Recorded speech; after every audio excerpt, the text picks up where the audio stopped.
নারায়ে তাকবীর আল্লাহু আকবার হলো জঙ্গিদের স্লোগান। এই অধিকাংশ আকাবিররাই আমাদেরকে এই বাস্তবতা থেকে ধোঁকা দিয়ে রাখছে। আর প্রজন্মের এটা লজ্জা যে আমাদের কওমি মুরব্বী হলো গালিবাজ। খাইলে বলতে পারে না একটু পরে খাইছে কিনা, ওযু করলে বলতে পারে না যে ওযু করছে কিনা। ম্যাক্সিমাম ওই বয়সে গিয়ে নেতৃত্ব দেয়। মাজারে ঘাপটি মেরে থাকা বিদেশি সকল এজেন্সির বিগ হাউস এখন সামনে এসে বলতেছে নারায়ে তাকবীর আল্লাহু আকবার হলো জামাত ইসলাম আর হেফাজত ইসলাম তাদের ভাষায় জঙ্গিদের স্লোগান। একমাত্র নারায়ে তাকবীর আল্লাহু আকবার এই স্লোগানটা জামাতের স্লোগান, এইটা একটা জঙ্গির স্লোগান, এটা আহলে হাদিসের স্লোগান, এটা হেফাজতের স্লোগান। তাহলে বোঝা গেল শত্রুর চোখে হেফাজত ও জামাতের কোনো পার্থক্য নেই, কিন্তু যুগের পর যুগ আমাদের মতো সহজ সরল আলেম ওলামা ছাত্র সমাজকে এই অধিকাংশ আকাবিররাই আমাদেরকে এই বাস্তবতা থেকে দূরে রাখছে, ধোঁকা দিয়ে রাখছে। এবং আল্লামা মহিবুল্লাহ সাহেবের মতো ব্যক্তিরাও এই সিন্ডিকেটের পিছনেই জীবন শেষ করে দিয়েছে। আর এই সকল দশকের পর দশক এই সকল সিন্ডিকেটের পিছনে স্বার্থ ছিল শুধুমাত্র টয়লেটের স্বার্থ, মানে পেটের স্বার্থ। আল্লামা মহিবুল্লাহ সাহেবের কথাটা আমি পরে আসবো, আরো কথা আছে। আগে মাজারের ব্যাপারটা একটু বলি। জামাত ইসলাম দলীয়ভাবে অফিসিয়ালি কখনোই মাজারে হামলা করবে না।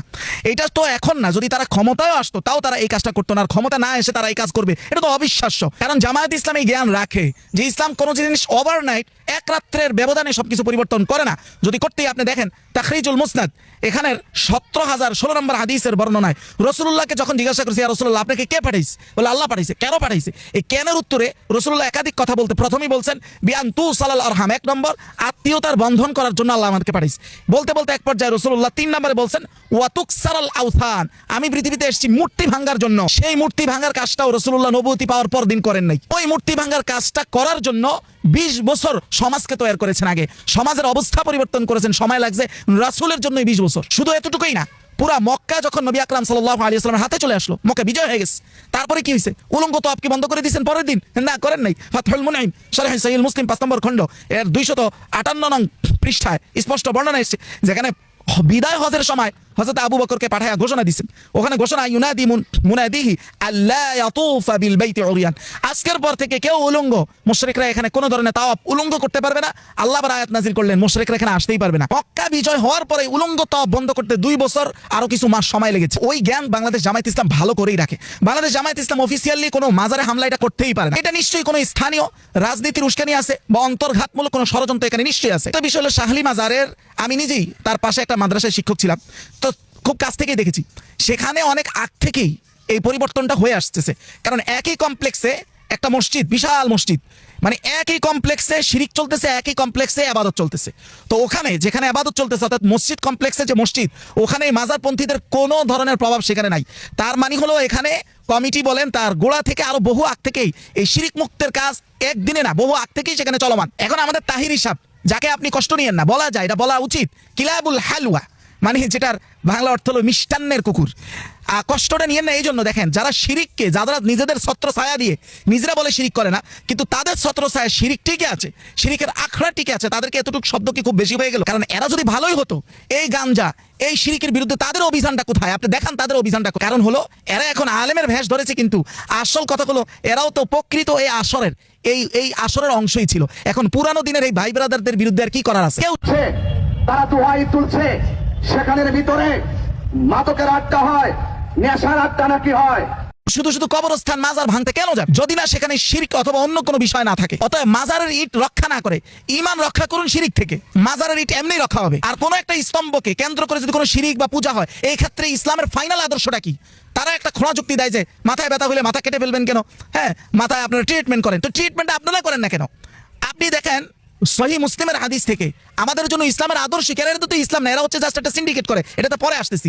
নবী প্রেম, হক্কানিয়াত শব্দটা ইসতিলাহ বা পরিভাষা হিসেবে ব্যবহার হয়, আপনারা বুঝেন না। সহিহ মুসলিমের হাদিস দেখেন, যেখানে 2476 নম্বর হাদিসের বর্ণনায় ওয়া কানা ফিল জাহিলিয়াতি বাইতুন ইউকালু লাহু যুল খালাসা, একটা ঘর ছিল যেটাকে জাহিলি যুগে যুল খালাসা বলতো। কানা ইউকালু লাহু কাবাতুল ইয়ামানিয়া, এটাকে আরেক অর্থে ইয়ামানিদের কাবা বলা হইতো, অথবা কাবাতুশ শামিয়া, শামবাসীদের কাবা বলা হইতো। ফাকাল রাসূলুল্লাহ সাল্লাল্লাহু আলাইহি ওয়াসাল্লাম, রাসূল এক পর্যায়ে বলেন হাল আনতা মুরিহি মিন জিল খালাসা, তোমরা কি আমাকে একটু এই জিল খালাসা থেকে কি আমাকে একটু মুক্ত দিবা না, মানে শান্তি দিবা না? এই কথা শুনে সাহাবীরা, এক সাহাবী বলেন আমি আমার আরো লোক নিয়ে ওই ঘরটার পূজা করা হইতো। শুধু ওই ঘরের ভিতরে পূজা করা হইতো বিষয়টা না, ওই স্তম্ভটাকে, ওই ঘরটাকে কি করা হইতো? পূজা করা হইতো, ওই স্ট্রাকচারটার পূজা করা হইতো। সাহাবী কোন কোন রিওয়ায়াত আছে এটা ভেঙে দেয়, এখানে বলছে ফাকাসারনাহু, আমরা একদম এটা ভেঙে দিছি। কোন রিওয়ায়াত আছে ফাহরাকনাহু, আমরা এটাকে একদম জ্বালায় পোড়ায় দিছি। এখন তাদের যুক্তি হলো মাথা ব্যথা হলে কি মাথা কেটে ফেলবেন? আরে ভাই, যদি কোনো অঙ্গ এমন ভাবে নষ্ট হয় যে ওটা তো ঠিক হবেই না, ওটার কারণে বাকিগুলো নষ্ট হবে, তখন ডাক্তার ওই অঙ্গকে কেটে ফেলার নির্দেশনাই দেন।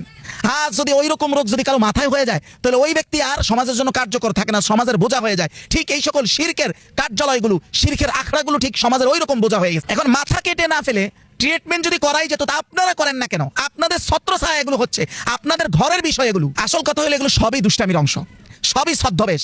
এই নবী প্রেম বলেন, হক্কানিয়াত বলেন, আমাদের কওমিরা আমরা হক্কানিয়াতের নামে এই যে বছরের পর বছর সিন্ডিকেট করেছি, অমকের আকীদা ঠিক নেই, তমকের আকীদা ঠিক নেই, একটাও, এটা তো শরহে ইমাম তাহাউই, শরহে আকীদাতুত তাহাউই তো বলেছেন যে আরকানুল ঈমানে মাসাইলুল ঈমানের পার্থক্য কি। ফুরুঈ বিষয়ে ইখতিলাফ সাহাবায়ে কেরাম থেকে ছিল, ওগুলোকে কেন্দ্র করে একেবারে ঐক্যকে বিনষ্ট করা সম্পূর্ণ হারাম ও সিন্ডিকেটগুলো আমরা শুধু পেটের স্বার্থে করে আসতেছি। আল্লামা মামুনুল হক দামাত বারাকাত উনি মহিবুল্লাহ বাবনগরী সাহেবের কাছে গেছেন, ওনার সাথে আলোচনা করেছেন, এটা নিয়ে অনেক অনেক মন্তব্য আছে। তো এটা নিয়ে আমাদের ফরাইজি সাহেব দেখলাম বললেন যে বট বাহিনী কত গালি দিছে, এখন আল্লামা মামুনুল হক ওনার কাছে মানে মহিবুল্লাহ সাহেবের কাছে এসছে। তা আমি বলবো যে ভাই, আপনি কাদের কথা বলতেছেন? অফিসিয়ালি আমি কাউকে দায়িত্বশীলদেরকে গালিগালাজ করতে দেখিনি, এটা তাদের স্বভাবই না। বরং আমি তো এটা দেখেছি, আপনি যাদের কথা বলতেছেন তারা হলো সাধারণ সমর্থক, তারা তো জামায়াতের আন্ডারে না, কোটি কোটি ভোটার আছে ওনাদের। কিন্তু আমি তো আমার মুরব্বী, আমার জন্য তো আমার জীবনের, আমার প্রজন্মের এটা লজ্জা যে আমাদের কওমি মুরব্বী হলো গালিবাজ। আর গালি উনি দিবেন না কেন? উনি কোন বয়সটাতে আছে? আর জালে উমর, যেটার ব্যাপারে আল্লাহ তাআলা সূরা নাহলের 70 নম্বর আয়াতে বলছেন যে আমি তোমাদেরকে সৃষ্টি করেছি, আমি তোমাদেরকে মৃত্যু দেই, আর ওয়ামিনকুম মান ইউরাদ্দু ইলা আরজালিল উমর, আমি তোমাদের কারো কারো আরজালে উমরে পৌঁছায় দেই। যেই বয়সে ওযু আছে কিনা সেটা খবর থাকে না, সেই বয়সে নামায় দেয় তাদেরকে জাতির খবর নিতে। এটা সুবিধা হলো, সিন্ডিকেট করা যায়, তাদেরকে ধুনচন বুঝায়া ধুরপুটায় কাজ করা যায়। ঠিক একই কাজ করা হয়েছে আমাদের মাথার তাজ মরহুম আল্লামা আহমদ শফী সাহেবকে দিয়ে, এই এরাই করেছে। যেই বয়সে ওযু আছে কি আছে না এটা জানে না, সেই বয়সে তারা রাজনীতি নিয়ে মাথা খাটায়, সেই বয়সে তারা জাতিকে কোন পথে যাইতে হবে এটা নিয়ে মাথা খাটায়, অথচ উনি জানেন না ওনার ওযু আছে কিনা। এই কথাটা আমি বাড়ায় বলতেছি না, আল্লাহ নিজে বলছেন এটা আরজালে উমর এমন একটা বয়স যে বয়সে লিখে ইলা আলামা বাদা ইলমিন শাইআ, কিছু একটা জানার পর একটু পরে সে বলতে পারে না, খাইলে বলতে পারে না একটু পরে খাইছে কিনা, ওযু করলে বলতে পারে না যে ওযু করছে কিনা। ম্যাক্সিমাম ওই বয়সে গিয়ে নেতৃত্ব দেয়। অতএব দশকের পর দশক ঈমান ও আকীদার নামে যে সকল ভুয়া সিন্ডিকেট আমরা করেছি, এই প্রজন্মের কওমি পোলাপান, এই প্রজন্মের কওমি আলেমরা এগুলো ছিন্ন করবে ইনশাআল্লাহ।